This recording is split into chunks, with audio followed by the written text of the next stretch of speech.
Hi, this is Jack. I'm here with a 2020 Indian FTR Rally.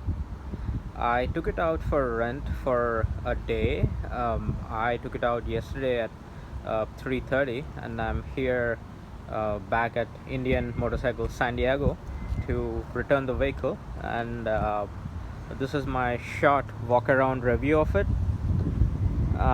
As you can see, it has stubby tires, and I don't think it made any difference when I rode it on the highway. I've mostly used it for the highway riding, and the shocks are pretty good. I haven't felt any major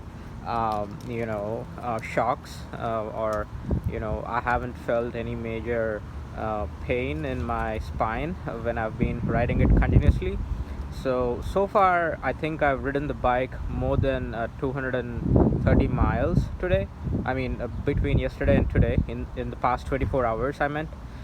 So it is a pretty comfortable bike, and I can easily see myself doing longer than 200 miles a day on it, given I have the availability. This is it. I mean, the front shocks are good. The headlight is good. I think it's especially bright, and especially on the high beam, it's pretty bright in the night, and I think it does its job well. And the I think we have a windshield here, but it doesn't really do anything. It's just there for I don't know, for the look, I think. And maneuverability overall is much easier than an Indian Scout 60, because I own an Indian Scout 60 and I'm comparing this to that. And this bike is much lighter and easier to maneuver compared to the Cruiser, which is my Indian Scout 60. And well, what else is left? I think I really like the look of the tail light, and as you may notice, we also have the Brembo brakes on here.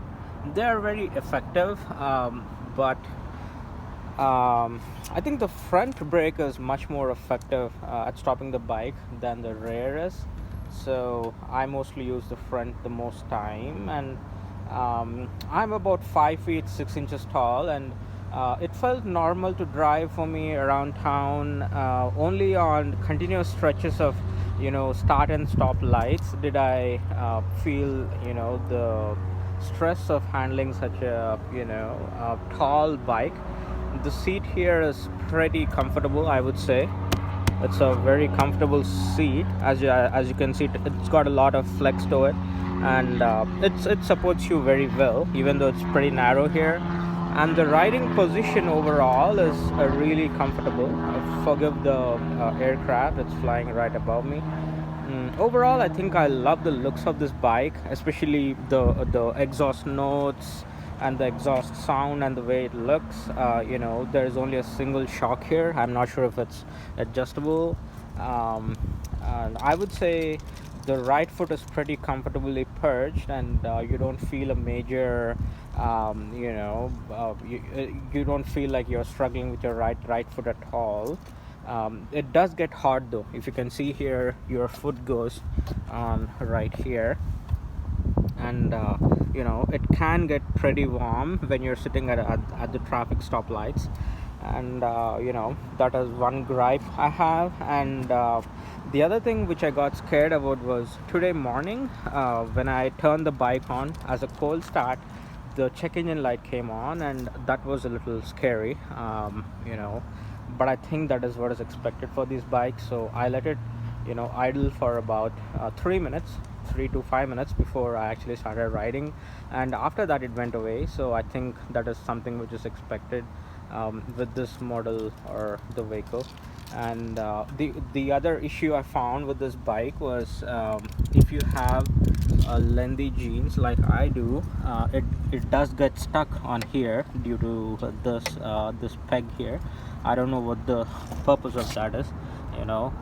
Your jeans does get stuck on there.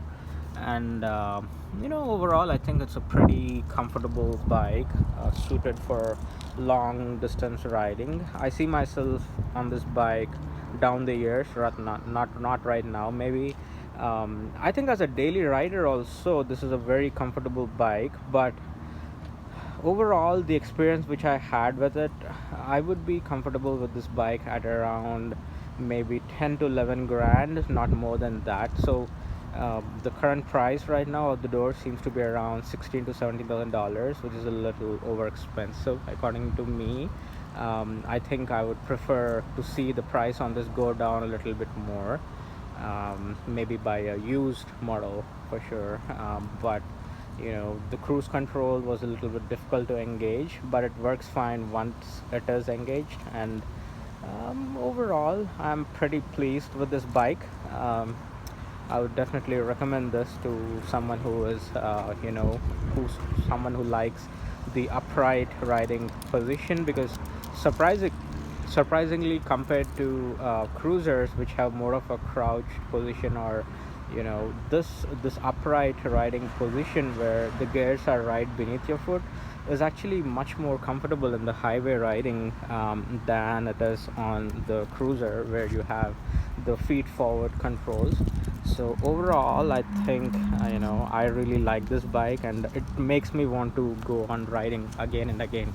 So that is something which I haven't felt with the Indian Scout 60.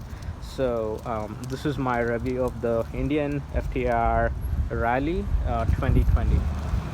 Bye.